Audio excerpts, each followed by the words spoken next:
সবাইকে স্বাগতম প্যাভিলিয়নের পডকাস্ট কত কথা বলে। আমি এই পডকাস্টে আপনাদের সাথে আছি, আমি ফুয়াদ বিন নাসের এবং আমার সাথে আছে সাইফুল্লাহ বিন আহমদ। তো ক্রিকেটের এই পডকাস্টে আসলে আমাদের যেটা মূল লক্ষ্য সেটা হচ্ছে যে আমি পার্সোনালি ক্রিকেটের একজন ক্যাজুয়াল দর্শক। আমি সবসময় যেটা করি যে ক্রিকেট হয়তো অবসর সময় দেখি বা উপর দিয়ে দেখা যেটাকে বলে সেভাবেই দেখি আসলে ক্রিকেট। তো আমার মাঝে মাঝে যখন খেলা দেখি এবং ক্রিকেট নিয়ে প্রচুর প্রশ্ন আসলে মাথায় জমা হয়, যেহেতু আমি ক্রিকেট নিয়ে গভীরভাবে খেলা দেখছি না বা গভীরভাবে পড়াশোনা করছি না। তো নর্মালি আমি যেটা করি সাধারণত প্রশ্নগুলো আমি অফিসে আমার জুনিয়র আছে সাইফুল্লাহর সাথেই এগুলো নিয়ে আলোচনা করি। তো আজকের পডকাস্টও সেরকম একটা আলোচনা সেশন। অনেকগুলো সিরিজ চলছে এখন, আমাদের test series Australia India border Gavaskar trophy চলছে, ওদিকে নিউজিল্যান্ড পাকিস্তানের সাথে খেলছে বা সাউথ আফ্রিকা শ্রীলঙ্কার সাথে খেলছে, এবং সামনে বাংলাদেশ ওয়েস্ট ইন্ডিজের একটা সফরের ঘোষণা আছে। তো আমরা আসলে সেগুলো নিয়ে আজকে কথা বলবো। তো শুরুতে আসলে কথা বলতে যাচ্ছি বর্ডার গাভাস্কার ট্রফি নিয়ে। সাইফুল্লাহর কাছে আমার কোশ্চেন হচ্ছে যে আমি অস্ট্রেলিয়ার সমর্থক হিসেবে অস্ট্রেলিয়ার আসলে এত খারাপ অবস্থা আমার মনে পড়ে না আর কি আমি কখনো দেখেছি। তো এই খারাপ অবস্থাটা আসলে কিভাবে ডিফাইন করা যায় বা এটার আসলে উৎসটা কি? যেমন প্রথম টেস্টটা হয়তো জিতেছে, কিন্তু যারা আসলে খেলাটা দেখেছে তারা তো জানে যে আসলে টেস্ট ম্যাচটা হয়তো ইন্ডিয়ারই জেতার কথা ছিল, কোন একটা দুর্ভাগ্যক্রমে বা কিভাবে যে আসলে অস্ট্রেলিয়া জিতেছে আর অস্ট্রেলিয়ানরা হয়তো জানে না আর কি। তো এটা নিয়ে একটু সাইফুল্লাহ যদি বলেন।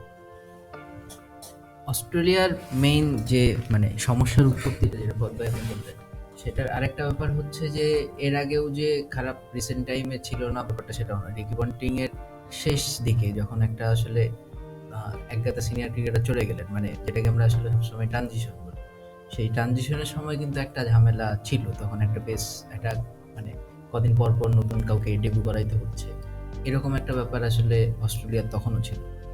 আর এবার যেটা ছিল যে রিসেন্টলি অ্যাশেসটাও অস্ট্রেলিয়া অ্যাশেস রিগেইন করছে ইংল্যান্ডে গিয়ে প্রথমবারের মতো সেই 2001 সালের পর আর কি, বেশ একটা লম্বা টাইমের পরে, যেটা টিম পেইনের ক্যাপ্টেন্সিতেই হয়েছে। এখন ব্যাপারটা হচ্ছে সেখানে যেটা ছিল এক্সট্রাঅর্ডিনারি স্টিভ স্মিথের একটা পারফরমেন্স ছিল, স্মিথের কনকাশন সাবের পরে মান্নাস লেবুসেনেরও একটা বৈপ্লবিক ব্যাপার স্যাপার আসলে ছিল।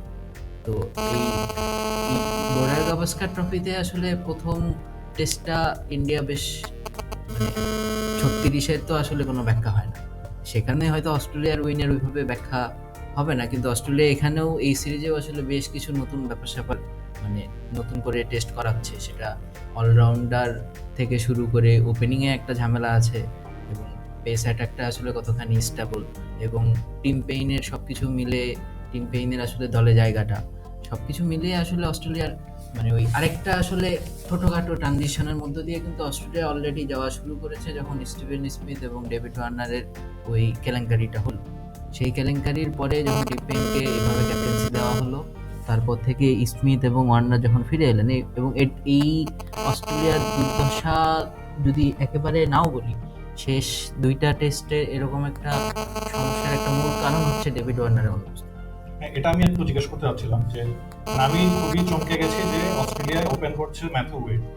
আমি যতদূর জানি আর কি ম্যাথু ওয়েড সম্ভবত ফার্স্ট ক্লাসেও কখনো ওপেনিং করেন। অস্ট্রেলিয়ার ওপেনারদেরকে এতই অভাব হয়েছে যে ওয়েডকে দিয়ে ওপেনিং করানো লাগছে। আর আরেকটা কোশ্চেন হচ্ছে বার্নসকে আমি বেশ কয়েকটা সিরিজ ধরেই দেখছি যে অস্ট্রেলিয়া তাকে খুব করে চেষ্টা করছে যে তার মধ্যে থেকে একজন ওপেনার বের করে আনতে। কিন্তু মোটামুটি বার্নসকে কি যথেষ্ট সুযোগ দেওয়া হয়নি?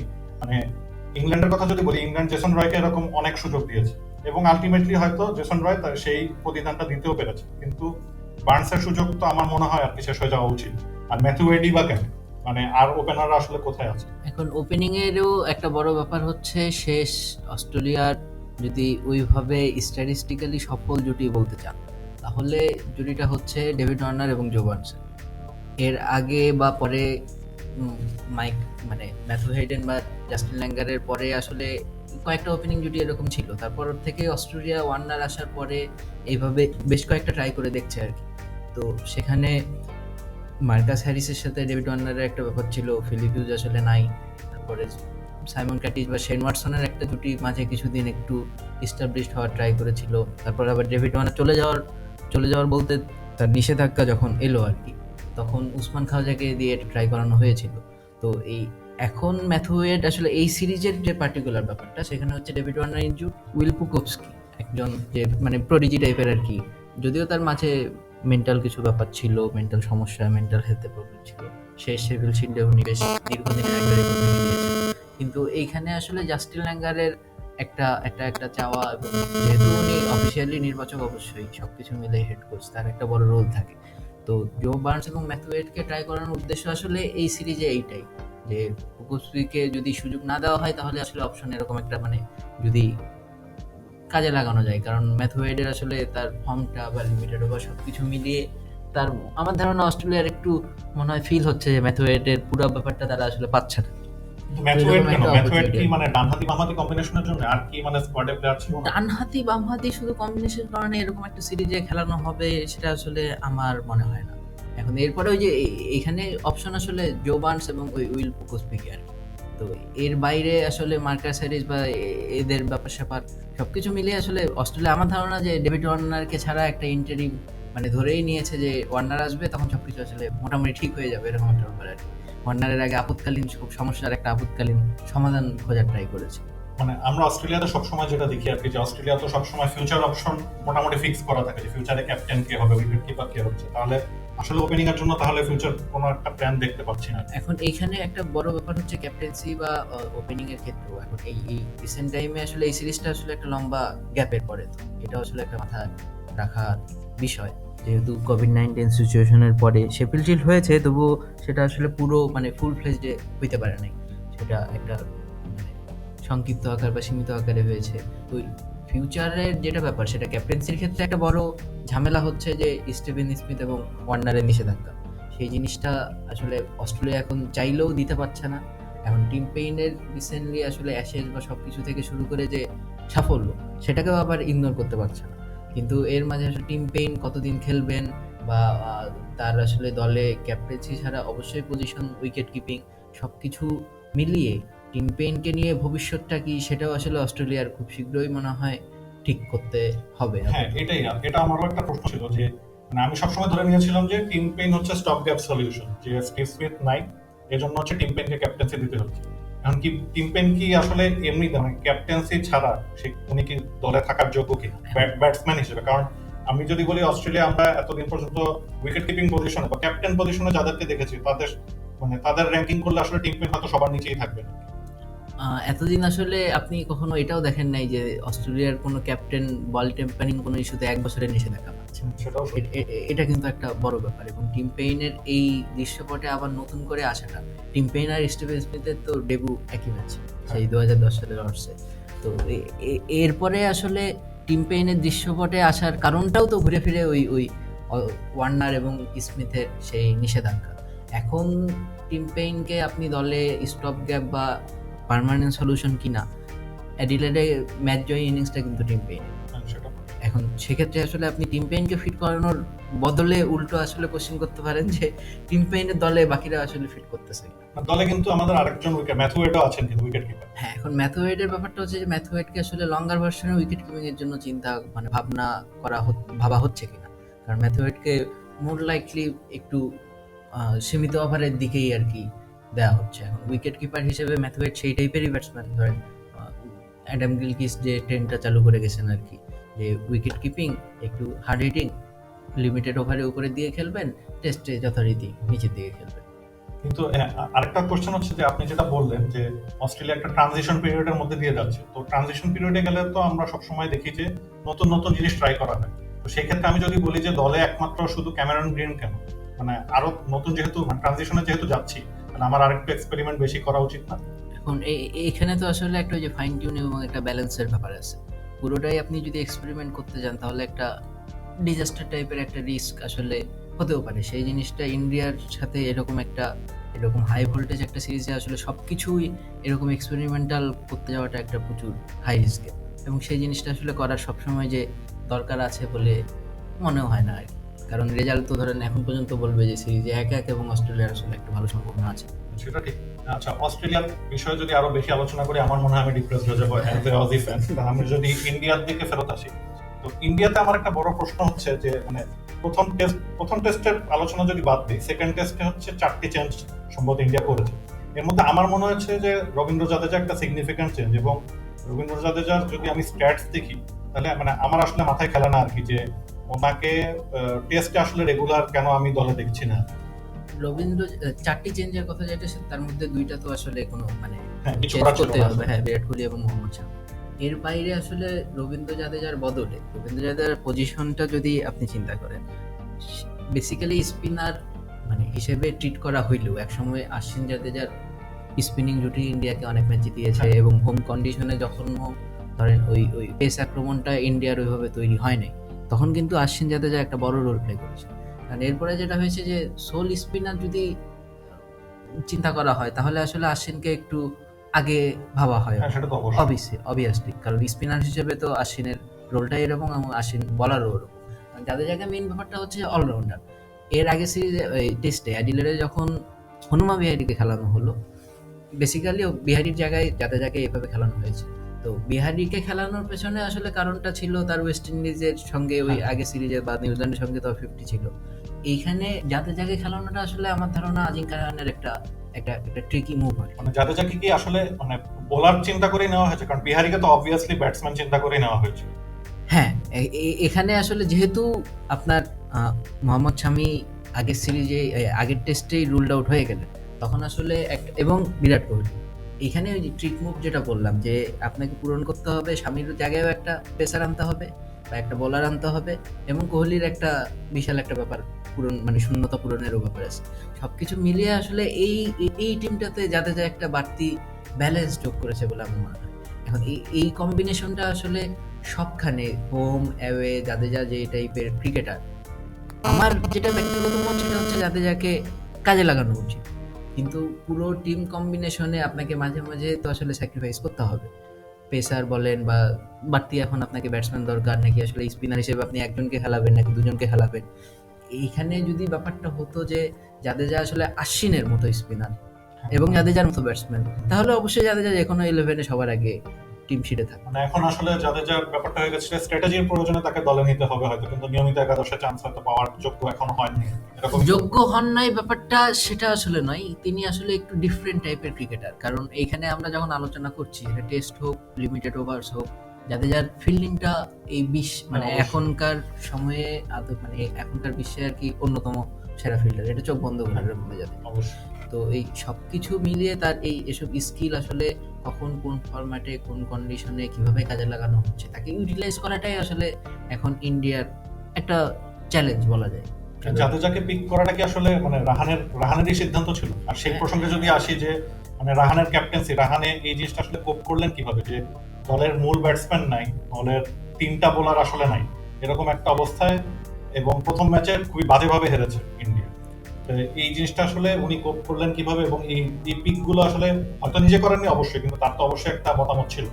হ্যাঁ, এই ধাপে ধাপে যদি বলি যে পিক করার ব্যাপারটা, এটা রাহানের কল নাকি রবি শাস্ত্রীর কল না কার কল, সেটা আসলে তো ভিতরের ব্যাপার, সেটা আমরা উপর থেকে একদম কংক্রিট বলতে পারবো না। তবে যেহেতু এরকম একটা চেঞ্জের ব্যাপার, সেখানে ক্যাপ্টেনের অবশ্যই একটা বড় সে থাকবে। এখন রানের ক্যাপ্টেন্সি ওই 36 ডিজাস্টারের পরে এই মেলবোর্নে এইভাবে ঘুরে দাঁড়ানোর, এটা অবশ্যই দুর্দান্ত। এখন এই আলোচনায় আসলে আমার সবসময় যেটা মনে হয় যে 36 টাইপের ঘটনা তো আসলে প্রতিদিন ঘটে না, প্রতি এবং বছর, ইন্ডিয়ার সাথে তো হ্যাঁ, হয়নি আর প্রতি কি। বছরও ঘটে না, এটা এসব খুবই রেয়ার।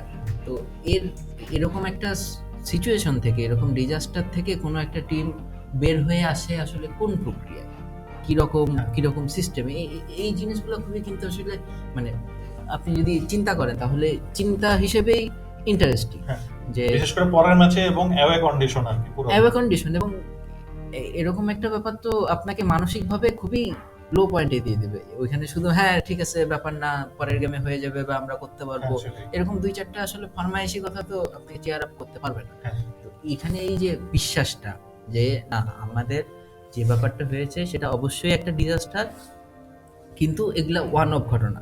এই ঘটনা আমার অ্যাডিলেডের ঘটনা, আমি অ্যাডিলেডে রেখে আসলাম।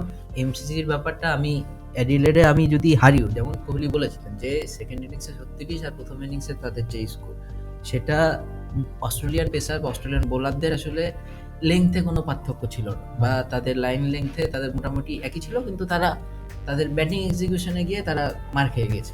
তো এই এই ব্যাপারগুলো পিক করে যে হ্যাঁ আমাদের 36 হয়েছে কিন্তু আমরা স্টিল অব্দি অস্ট্রেলিয়াকে হারানোর মতো। হ্যাঁ, বাকি 3 ইনিংসে তো আসলে ইন্ডিয়া ভালোই খেলেছে। হ্যাঁ, এই এই এই এই এই স্পিরিটগুলো শুধুমাত্র পজিটিভ নেওয়া এগুলো তো আসলে ক্লিশে কথা, কিন্তু এই এই ব্যাপারগুলা করে দেখানো এগুলাই হচ্ছে ম্যাজিক, তাই না? এখন এই এই জিনিসটা স্পিরিটটা এই টিমের মধ্যে দেওয়া, যেমন রাহানে তো শুধু আসলে ক্যাপ্টেন্সি শুধু না, তার ব্যাটিংটাও তো হ্যাঁ, আমি আসলে এটাই বলতে চাচ্ছিলাম যে কোহলির মতো আমরা যেটা কোহলির ক্ষেত্রেও দেখি আর কি, যে প্রেসারে উনি সবসময় ভালো খেলেন আর কি, বা ক্যাপ্টেন্সির বোঝাটা মানে এক সময় সবসময় চিন্তা করা হতো যে দলের বেস্ট প্লেয়ারকে যদি ক্যাপ্টেন্সি দেওয়া হয় তার হয়তো ব্যাটিং ফর্ম বা বোলিং ফর্ম খারাপ হয়ে যেতে পারে, কিন্তু কোহলি এবং এই রাহানেও মানে এটা দেখিয়ে দিলেন যে না, ব্যাপারটা আসলে এরকম না, তারা আসলে এবং হ্যাঁ ফ্রন্ট লাইনে থেকেই খেলতে পারে না।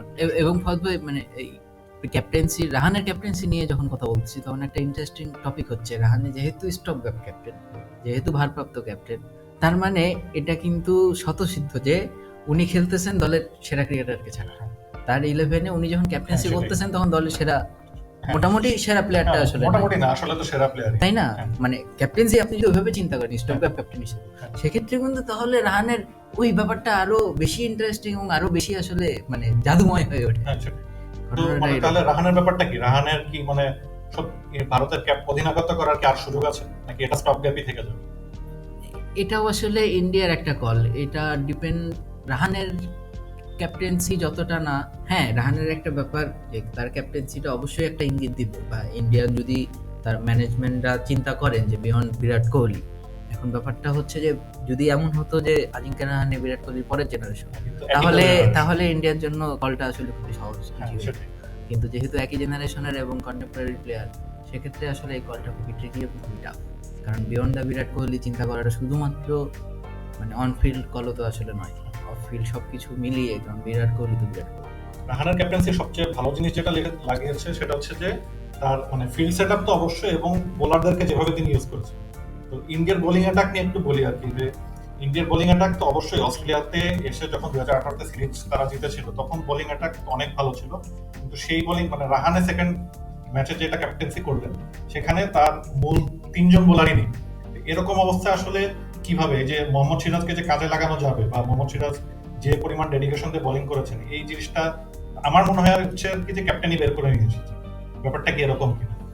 ব্যাপারটা মোটামুটি এরকমই, কারণ বোলার মোহাম্মদ সিরাজের যখন ডেবিউ, তাকে ইউটিলাইজ বা ইউজ করাটা, যেমন সিরাজকে আসলে রাহানে বেশ কিছু টাইম দিয়েছে, তাকে একটু একটু মানে শুরুতেই ডেবিউতে নেমেই যেহেতু, আর সবচেয়ে বড় মেলবোর্নে যেটা ব্যাপার ছিল অনেক বড় একটা ইন্ডিয়ার পক্ষে যেটা এসেছে সেটা যে ওই গুড টস টু লুজ আর কি, যেটা গুড টস টু লুজ বলা হয়, কারণ ওই কন্ডিশনে টসে জিতে আসলে ফিল্ডিং নিতে কেউ চাইবেন না, সেটাই। কিন্তু ওই ফিল্ডিং যে কন্ডিশনে যে সুবিধাটা আছে সেটা যদি কাজে লাগানো যায়, এবং অস্ট্রেলিয়া কিন্তু আসলে টেস্টটা হেরে গেছে ওই ফার্স্ট ওখানে হ্যাঁ, ফার্স্ট সেশনে এবং এরপরে রাহানে যেটা করেছেন যে তার গ্রিপে যেটা এসেছে, অস্ট্রেলিয়াকে যে একটু চেপে ধরার যে ব্যাপারটা ইন্ডিয়া করতে পেরেছে সেই জিনিসটা আলগা হতে দেয়নি, এবং সেটা বোলিং রোটেটিং থেকে শুরু করে ফিল্ড সেট আপ, কখন আসলে অ্যাগ্রেসিভ হতে হবে, কখন একটু লেস অ্যাগ্রেসিভ হইলে হবে, এরকম ব্যাপারটা আসলে উনি খুবই ভালোভাবে ম্যানেজ করতে পেরেছেন। আর এই ভারত দলের আরেকটা যেটা ব্যাপার যে ধোনি যাওয়ার পর আসলে উইকেট কিপার সিচুয়েশনটা তারা রিজলভ করতে পারছেন না, যে ঋদ্ধিমান সাহানা, ঋষভ পান্ট সব ফরম্যাটে ঘুরায় ফেরায় ট্রাই করা হচ্ছে। এবং এই প্রসঙ্গে আমি আরো একটা জিনিস জানতে চাই, সেটা হচ্ছে যে মানে আমরা এক সময় যখন মানে আমাদের ছোটবেলায় যখন আমরা ক্রিকেট খেলা দেখেছি তখন আসলে প্রতিটা দলেই আসলে এমন একজন উইকেট কিপার ছিলেন, তারা দলের প্রথম 3জন ব্যাটসম্যানের মধ্যে একজন, সেটা সাঙ্গাকারা বলি বা যদি আমি বলি গিলক্রিস্ট বলি বা বাউচারও বলি, তারা হচ্ছে সবসময় বেস্ট ব্যাটসম্যানদের একজন ছিল। কিন্তু এখন দেখা যাচ্ছে যে আবার আমরা ক্লাসিক ঘরানায় ফিরে যাচ্ছি, যে হয় সে ভালো ব্যাটসম্যান অথবা সে খুবই ভালো উইকেট কিপার, এবং ইন্ডিয়াও আমার মনে হচ্ছে যে এই ডাইলেমাটাতে ভুগছে অস্ট্রেলিয়ার মতোই। এই উইকেট কিপিং এর ক্ষেত্রে, টেস্টের ক্ষেত্রে যেটা ব্যাপার সেটা হচ্ছে যে সবসময় যে বেস্টই সেটা না, যেমন কুমার সাঙ্গাকারা 2008 সালের পর উইকেট কিপিং কিপিং করেন করেন নাই, তার মানে বেস্ট তার ব্যাটিং যে আমরা দেখেছি সেটা কিন্তু পোস্ট উইকেট কিপিং, হ্যাঁ সেটা এবং এই এই ট্রানজিশনের একটা চালু করেছিলেন অ্যাডাম গিলক্রিস্ট, তিনি একটা সম্পূর্ণ ভিন্ন ঘরানা তৈরি করে দিয়েছিলেন উইকেট কিপার ব্যাটসম্যানের ক্ষেত্রে। অ্যাডাম গিলক্রিস্টের পরেও আসলে এই জিনিস করাটা টাফ, আগেও ওই টাইপের ব্যাপার স্যাপার টেস্টে বিশেষ করে একটু কঠিন ছিল।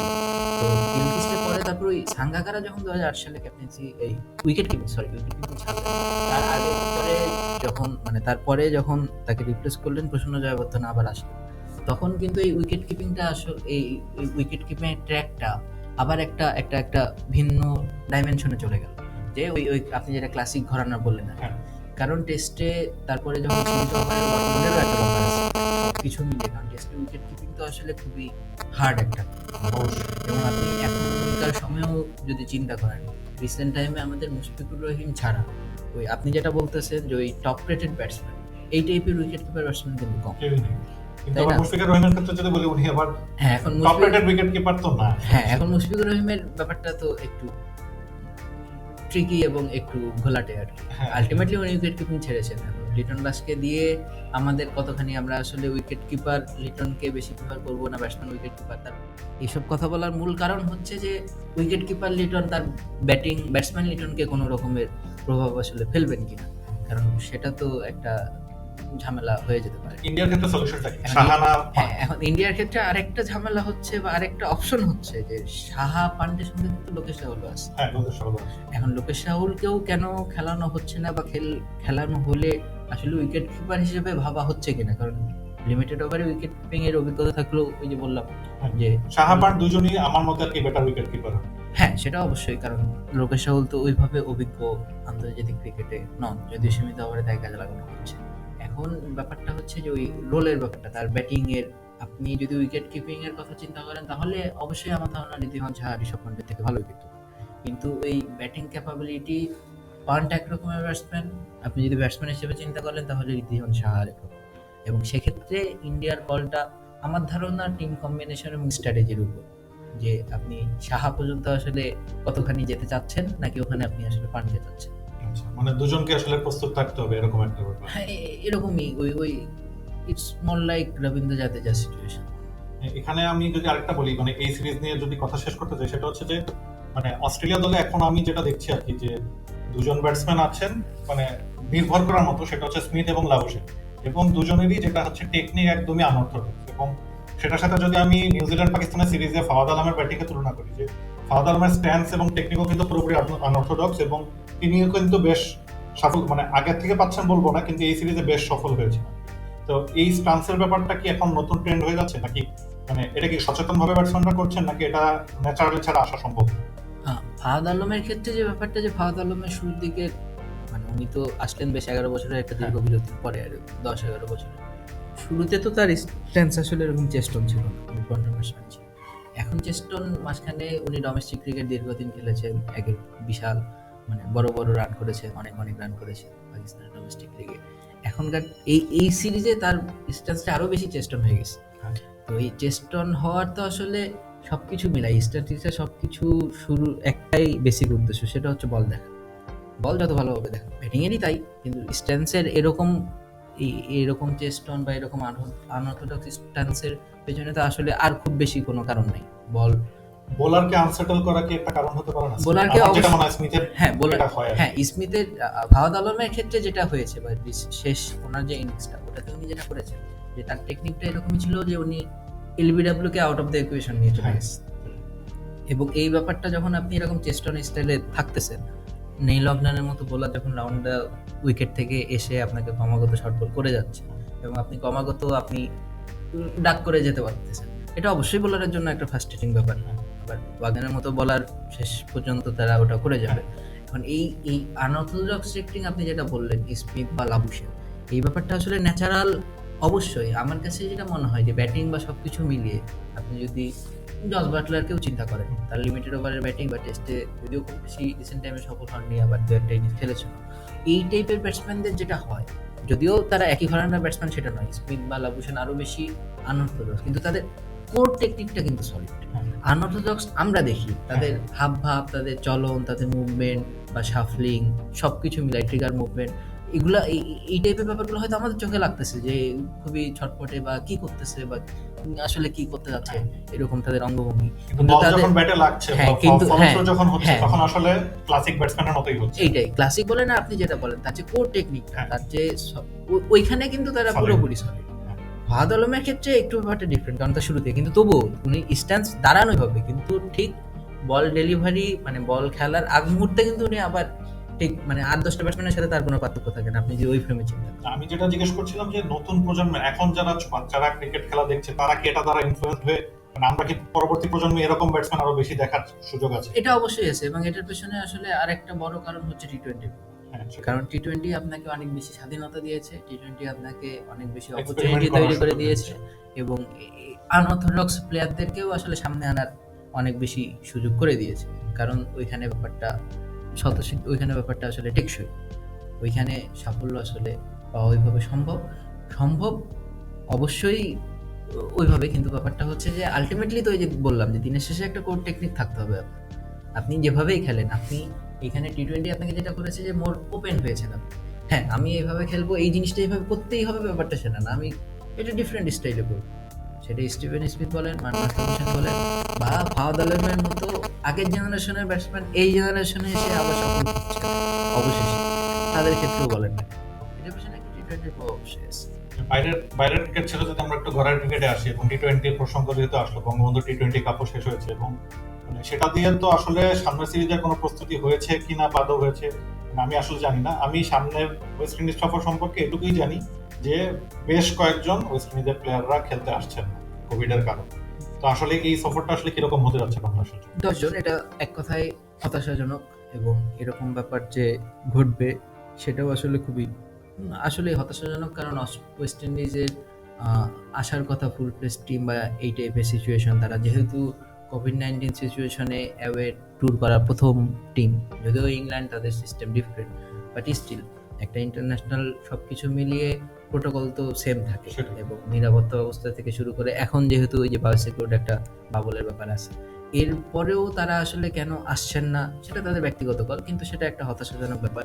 অবশ্যই সিরিজের ব্যাপারটা অনেকখানি, আপনি যদি ওই ওই কি বলে সিরিজের ফ্লেভারটা বলেন, সেটা কমে গেছে অবশ্যই এখন বাংলাদেশের ক্ষেত্রে। কারণ টেস্ট টিমে যদিও একটু এক্সপিরিয়েন্স আছে, বাট ওয়ান ডে টিমটা তাদের একদমই আলাদা, বেশিরভাগই একদমই আলাদা। হ্যাঁ, সেটার এবং কথা না। যেমন যাকে ক্যাপ্টেন্সি দেওয়া হয়েছে রেজাউল মোহাম্মদ 2018 সালে পরে কোনো ইন্টারন্যাশনাল খেলার টেস্ট টিমে তবুও একটু আছে, বাকিরা হয়তো কয়েকজন আসছে।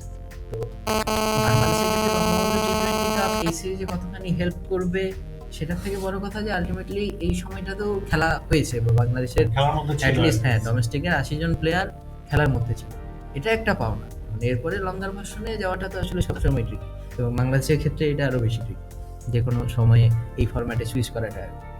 এই সফরে আপনার কি মনে হয় কি বাংলাদেশের অ্যাপ্রোচ কিরকম হতে পারে? ব্যাটিং তো মোটামুটি আমাদের একটা ধারণা আছে ব্যাটিং এ কি হতে পারে। আমার মেইন প্রশ্ন হচ্ছে যে বাংলাদেশের বোলিং অ্যাপ্রোচটা কিরকম হবে? হ্যাঁ, এখন এই ওয়েস্ট ইন্ডিজের টিমের সঙ্গে বাংলাদেশের রিসেন্ট টাইমের অ্যাপ্রোচটাও যখন ওই 2016-17 সালে অস্ট্রেলিয়া ইংল্যান্ডের মতো টিমদেরকে বাংলাদেশ হারালো, তখন অ্যাপ্রোচটা ডিফারেন্ট ছিল। তারপর কিছুদিন ব্যাপারটা একটু অন্যরকম, মানে র্যাঙ্ক টার্নার টাইপের তখন ছিল। তারপর ব্যাপারটা যখন এই জিনিসটা যখন আফগানিস্তানের সঙ্গে অ্যাপ্লাই করতে গিয়ে একদম পুরাই বুমেরাং হয়ে গেল, তারপর থেকে এখন বাংলাদেশ আসলে কিভাবে চিন্তা করে, কারণ মাঝে জিম্বাবুয়ের সঙ্গে একটা টেস্ট কতখানি বাংলাদেশের জন্য লিটমাস টেস্ট, সেটা একটা প্রশ্ন অবশ্যই।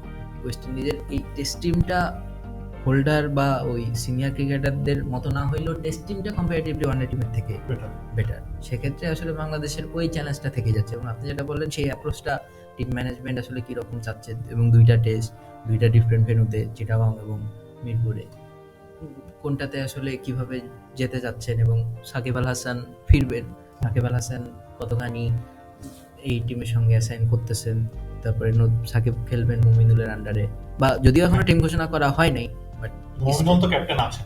মুমিনুল ক্যাপ্টেন আছেন। নতুন ক্যাপ্টেন্সি চেঞ্জ করার সম্ভাবনা মনে হয় না আমার আছে। বাট সবকিছু মিলে বাংলাদেশের জন্য ব্যাপারটা টেস্ট চ্যাম্পিয়নশিপে আসলে পয়েন্ট গেইন করার একটা সুযোগ বলা যায়। পেস বোলিং এ আসলে বাংলাদেশের অবস্থা কিরকম হবে? আমি বঙ্গবন্ধু টি-20 কাপের কথা যদি বলি, মোস্তাফিজ বেশ ভালো ফর্মে আছেন বলে মনে হচ্ছে। তা আসলে ওনার সাথে আর কে বোলিং করবেন? মুস্তাফিজের ক্ষেত্রে ব্যাপারটা যেটা, মুস্তাফিজের ক্ষেত্রেও এর আগে বলা হয়েছিল বা হেড কোচ আচার্য কিন্তু বলেছিলেন যে মুস্তাফিজকে টেস্ট টিমে আসতে হলো, কিন্তু টেস্ট টিম থেকে বাদ করেছিলেন, হ্যাঁ। সেটা আপনার মনে আছে। টেস্টে আসতে হলে তাকে বেশ কিছু কাজ করে আসতে হবে। সেই কাজগুলোর একটা বড় মুস্তাফিজের ব্যাপার ছিল যে রাইট হ্যান্ডারের ক্ষেত্রে বল ভেতরের দিকে ঢোকানো। বঙ্গবন্ধু টি-20 কাপ বা এর আগে প্রেসিডেন্টস কাপ, এখানে একে তো লিমিটেড বা সাদা বলের খেলা, এবং ভেতরের দিকে ঢুকানোর ব্যাপারটা তো আসলে টেস্টের ক্ষেত্রেও বা লাল বলের ক্ষেত্রেও একটু একটু অন্য রকমের সিচুয়েশন, কারণ নতুন বল পুরনো বল। এখানে যেমন টি-20 তো বঙ্গবন্ধু টি-20 কাপে মুস্তাফিজ চিন্তা করা হয় যে উনি ডেথ বোলিং স্পেশালিস্ট, তো এই ব্যাপারটা তো আসলে টেস্টে ওইভাবে অনুদিত করার চান্স কম। সেক্ষেত্রে তাকে টেস্ট টিমে আদতেও ভাবা হচ্ছে কিনা বা ভাবলেও আসলে তাকে কোন রোলে ভাবা হচ্ছে, কারণ এবাদত রাহির একটা টেস্ট জুটি মোটামুটি বাংলাদেশের সার্ভিস দেওয়া শুরু করবে বা করেছে এরকম একটা অবস্থা, তাদেরকে আসলে কতখানি ইউটিলাইজ করা হচ্ছে, এই এই কলগুলা বাংলাদেশের ক্ষেত্রে আরো বেশি গুরুত্বপূর্ণ বলে আমার মনে হয়। আমি যদি ধরে নিই আর কি যে ওয়েস্ট ইন্ডিজের এটা তো মানে সেরা টিম না, এবং মানে বাংলাদেশের মাটিতে আসলে তাদের সাফার করাটা খুবই স্বাভাবিক আর কি। সেটা আমি যদি ধরেও নিই, সেখানে কি বাংলাদেশ দল কি তাও কোনো এক্সপেরিমেন্টে যাবে এখানে? বোলিং নিয়ে যদি আমি বলি, বোলিং বা ব্যাটিং দুটো মিলিয়ে। এক্সপেরিমেন্টের থেকে বড় কথা, বাংলাদেশের রিসেন্ট টাইমের টেস্ট তো জিম্বাবুয়ের আগে পাকিস্তান বা ইন্ডিয়ায় সুবিধা নয়, অ্যাওয়ে কন্ডিশন হইলেও সেগুলো উপমহাদেশের কন্ডিশন খুব বেশি ডিফারেন্ট সেটাও বলা যাবে না। তো এক্সপেরিমেন্টের থেকে বড় কথা বাংলাদেশ আসলে ওই অ্যাপ্রোচটা, বাংলাদেশ কি চায় এবং বাংলাদেশের স্ট্র্যাটেজিটা কি, কারণ ওয়েস্ট ইন্ডিজ এর আগেও বাংলাদেশের শেষ পরে এসে বাংলাদেশের কাছে হেরে গেছে। সেই হিসেবে ওয়েস্ট ইন্ডিজকে অবশ্যই মানে এই টিম বলে যে করা হবে, অন্য চোখে দেখা হবে ব্যাপারটা সেটাও নয়। বাংলাদেশের মাটিতে অবশ্যই বাংলাদেশ ওয়েস্ট ইন্ডিজের সঙ্গে লড়াই ফেভারিট না হলেও বেশ সমানে সমান। সেক্ষেত্রে এক্সপেরিমেন্টের থেকে বড় কথা আসলে ইস্টাবলিশমেন্টের দিকে বাংলাদেশ কতখানি যেতে পারতেছে। টিমটা কি আসলে স্টেবল বাংলাদেশের? আমি যদি মানে ব্যাটিং, আমি মোটামুটি জানি যে ব্যাটিং এর একটা মোটামুটি স্টেবিলিটি বলা যাবে না, কিন্তু ব্যাটিং এর অর্ডারটা মোটামুটি ফিক্সড একটা ইয়েতে। কিন্তু বোলিংটা তো আসলে আমরা এখনো মানে ঘুরিয়ে ফিরিয়ে করে যাচ্ছে আর কি। এবাদত রাহির কথা বললেন, কিন্তু আপনার কি মনে হয় যে তারা লং রানে আর কি বাংলাদেশ টিমের সফল থাকতে পারবে, নাকি নতুন কেউ আসার সুযোগ আছে আর কি? এবাদত খুবই নতুন, রাহিও সে তুলনায় খুবই নতুন, এবং তাদের তাদের নিউজিল্যান্ডের পরে ইন্ডিয়া পাকিস্তান তাদের পারফরমেন্স যে খুব বাজে সেটা তো বলা যাবেই না বেশ আশা জায়গা নিয়ে। আমার কাছে এবাদত রাহির পেস বোলিং, রাহির ক্ষেত্রে বিশেষ করে বাংলাদেশ রাহিকে কতখানি কাজে লাগাচ্ছে বা রাহির সঙ্গে আসলে কি পরিমাণে মানে তার সঙ্গে বাংলাদেশের আচরণটা ঠিক মনস্ফূত কিনা বা ঠিকঠাক কিনা সেটা নিয়ে অবশ্যই প্রশ্ন আছে। স্টেবল একটা টিমকে আপনি কখন বলবেন? আপনি বাংলাদেশের এই টেস্ট টিমকে বা বোলিং আক্রমণকে অবশ্যই স্টেবল বলবেন না, কারণ তাদের তো এক্সপিরিয়েন্সই নেই। একজন যে বোলিং এ লিড দিবে সেরকম হয়তো সাকিব ছাড়া, মানে পেস বোলারদের মধ্যে তো কেউ নেই। হ্যাঁ, এবং পেস বোলিং এর ক্ষেত্রে এই ব্যাপারটা তো অনেক দিন থেকেই চলছে। সেই হিসেবে রাহির কথা যদি বলি বা সঙ্গে আপনি যদি এবাদতকেও নেন, তাহলে তারা অবশ্যই তাদের পারফরমেন্স আশা জাগাবে। তারা স্টেবল যদি নাও হয়, তবে ভবিষ্যতে ভালো কিছু করার সম্ভাবনা তাদের আছে। তাহলে আমরা কি মানে সিরিজ জয়ের আশা নিয়েই তো আসলে মাঠে নামছি? বাংলাদেশের তো অবশ্যই নামা উচিত। ওই ওই ওই টিম এমনিতেও রিসেন্ট পারফরমেন্স বলতে ওয়েস্ট ইন্ডিজের সঙ্গে রিসেন্ট যে সিরিজ বাংলাদেশের মাটিতে, সেটার পরে এরকম একটা টিম, এইটা সাপে বর তো নয়, কথাটা আসলে অন্যরকম আর কি। যাই হোক, ওই কথা ভুলে গেছি, কিন্তু করা উচিত, ডমিনেট করা উচিত।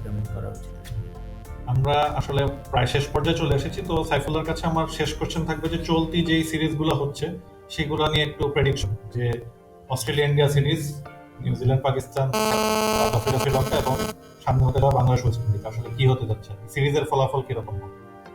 অস্ট্রেলিয়া ইন্ডিয়ার ব্যাপারটা একটু ট্রিকি, আইদার ওয়েতে 3-1 যাওয়ার চান্স খুব আছে, যেহেতু 1-1 স্টিল, মানে পরের দুইটা টেস্ট একটা ড্র একটা জয় পরাজয় আসতেও পারে। 3-1 সেক্ষেত্রে 2-1ও হওয়ার চান্স আছে। ইন্ডিয়া অবশ্যই এখন ফেভারিট, কিন্তু অস্ট্রেলিয়া এত সহজে ছেড়ে দেওয়ার সেটা তো কখনোই দেয়নি, এবং এই সিরিজটাও এরকমই আর কি। মানে যেহেতু অ্যাডিলেডের ওরকম একটা পারফরমেন্সের পর অস্ট্রেলিয়া এইভাবে হারবে, তাহলে সামনেও আসলে এইভাবে আপনি প্রেডিক্ট না করাটাই ভালো আর কি। আর নিউজিল্যান্ড পাকিস্তানের ক্ষেত্রে পাকিস্তান লাস্ট টেস্টে অনেক মানে অপ্রত্যাশিত না বলেও প্রত্যাশার থেকে অনেক ভালো একটা ফাইট দিয়েছে সেই নিউজিল্যান্ডের একটা কন্ডিশনে। ওয়াগনার থাকবেন না, তবুও নিউজিল্যান্ডই ফেভারিট, এবং সেক্ষেত্রে 2-0 হওয়ার চান্স খুব বেশি। আমি এটা একটু যদি জিজ্ঞেস করি আর কি, যে নিউজিল্যান্ডের মাটিতে আমরা সবসময় দেখেছি যে বাইরের বিশেষ করে মানে উপমহাদেশের টিমগুলো খাবি খেয়েছে। পাকিস্তান আসলে এটা কি আসলে অপ্রত্যাশিত? মানে পাকিস্তানকে তো আমরা সবসময় বলি যে খুবই আনপ্রেডিক্টেবল টিম, এটা কি ওয়ান অফ পারফরমেন্স ছিল আসলে? ওয়ান অফ বলা আসলে তো যাচ্ছে না, বাট যেটা ছিল যে কন্ডিশন সবকিছু মিলিয়ে পাকিস্তান লাস্ট দিনে যেমন তাদের ব্যাটিং অ্যাপ্রোচটা, আগের দিন 73 রানে 3 উইকেট, বাট শুরুতে যখন রিজওয়ান এবং ফাহাদ আলম করলেন, মানে ঠিক সময়ে ঠিক মানুষগুলা তাদের জন্য ছিল আর কি, এই ফাইটটা দেওয়ার জন্য। আলটিমেটলি তারা টেস্ট হেরেছে, বাট শুরু থেকে যেটা তাদের প্ল্যান ছিল সেই জিনিসটা একটা বেশ লম্বা সময় তারা এক্সিকিউট করতে পেরেছে। এখন বাবর আজম যেহেতু নাই, বাবর আজম সেকেন্ড টেস্টও খেলতে পারবেন না, লিজনের উপরই ক্যাপ্টেন্সি থাকার কথা। সেক্ষেত্রে আবার টিম স্পিরিটটা মানে টিমের কম্বিনেশনটা এই যেহেতু এরকম একটা লড়াই তারা দিয়েছে, সেক্ষেত্রে আবার পাকিস্তানের একটা ফাইট ব্যাকের ভালো একটা চান্স থাকতে পারে, যদিও নিউজিল্যান্ডের কন্ডিশন সবসময় আর ছোট করে সাবকন্টিনেন্ট টিমের জন্য সাউথ আফ্রিকা, শ্রীলঙ্কা সবাই যেহেতু খেলছে সাবকন্টিনেন্টে, সেটা নিয়ে একটু যদি প্রেডিকশন। হ্যাঁ, শ্রীলঙ্কা অবশ্যই অনেক আশা নিয়ে সাউথ আফ্রিকা এবার গিয়েছিল, যদিও তাদের প্রিপারেশন যে আপ টু দ্য মার্ক ছিল ব্যাপারটা সেরকম নয়, বাট ইনজুরি তাদেরকে শুরুর থেকেই প্রচুর ঝামেলা করেছে এবং সাউথ আফ্রিকা সেই জিনিসটা আসলে খুব ভালোভাবে কাজে লেগে গেছে। সাউথ আফ্রিকার মানে নিজেদের অবস্থা যে খুব ভালো ছিল তা না। না, সাউথ আফ্রিকার অবস্থা অবশ্যই ভালো ছিল না, এবং সাউথ আফ্রিকা সবচেয়ে বড় একটা ট্রানজিশনের মধ্যে দিয়ে যাচ্ছে, শুধু টিম হিসেবে নয়, তাদের ম্যানেজমেন্ট থেকে শুরু করে সবকিছু। তো সেক্ষেত্রে এটা ওই সাউথ আফ্রিকা এবং তাদের কোভিড সিচুয়েশনও খুব খুব ভালো অবস্থা নয় আর কি, এবং ইংল্যান্ডের সঙ্গে সিরিজটা হলোই না। তো সেক্ষেত্রে এটা তাদের একটা বুস্ট আপ। শ্রীলঙ্কার ক্ষেত্রেও ওই পাকিস্তানের মতোই তাদের অবস্থা, পাকিস্তান নিউজিল্যান্ডের সঙ্গে যেরকম, শ্রীলঙ্কা হয়তো ব্যাপারটা তারা ইনিংস ব্যবধানে হেরেছে, পাকিস্তানের মতো এত ক্লোজ নয়, বাট তারা ওই ইনজুরি সবকিছু মিলিয়ে আসলে যতখানি মনে হচ্ছিল ততখানি ফাইট আসলে শেষ পর্যন্ত দেওয়া হয়। বাংলাদেশ ওয়েস্ট ইন্ডিজ আমরা কি মানে তিন ফরম্যাটেই, মানে তিন ফরম্যাট নয়, দুই ফরম্যাট, হ্যাঁ দুই ফরম্যাটে কি আসলে হোয়াইট ওয়াশ দেখতে পাবো?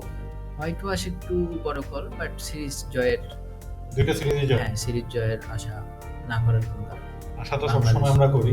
হ্যাঁ, মানে এখানে এই আশাটা খুবই বাস্তবিক এবং 2020 এর পরিবর্তিত যুক্তিসম্পন্ন। পরিস্থিতিতে আসলে কি হবে সামনে সেটা আসলে আমরা এখনো চিন্তা করে বের করতে পারছি না। যে খেলা যেহেতু হবে স্টেডিয়ামে, খেলা দর্শক আসবে কিনা বা কি হবে আসলে আমরা এখনো ক্লিয়ারলি জানি না।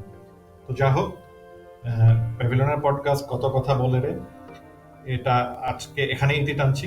আশা করি আমাদের সামনের শোগুলোতেও আমাদের সাথে থাকবেন। সাইফুল্লাহকেও ধন্যবাদ আমাদের সাথে থাকার জন্য। ধন্যবাদ।